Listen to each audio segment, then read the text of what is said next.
Yes guys, today we will discuss some page replacement algorithm about the least recently used LRU. So least recently used, how it works means we have one reference string here. So the reference string we will allocate with the 3 frames 7 and 70 and 701. Here we have one problem, 2 को replace किधर करेंगे. So least आगे का 3 देखो, 3 replacement कर रहे हैं ना, आगे का 3 में कौन सा है, 7 है, 7 को रिप्लेस करो. यस 7 को रिप्लेस करके 2 0 1. सो 0 ऑलरेडी एग्जिस्ट है, नहीं होता. सो 3 के जगह 3 देखो, 1 हुआ, 1 के जगह 3 0.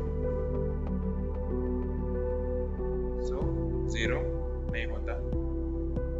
Okay then 4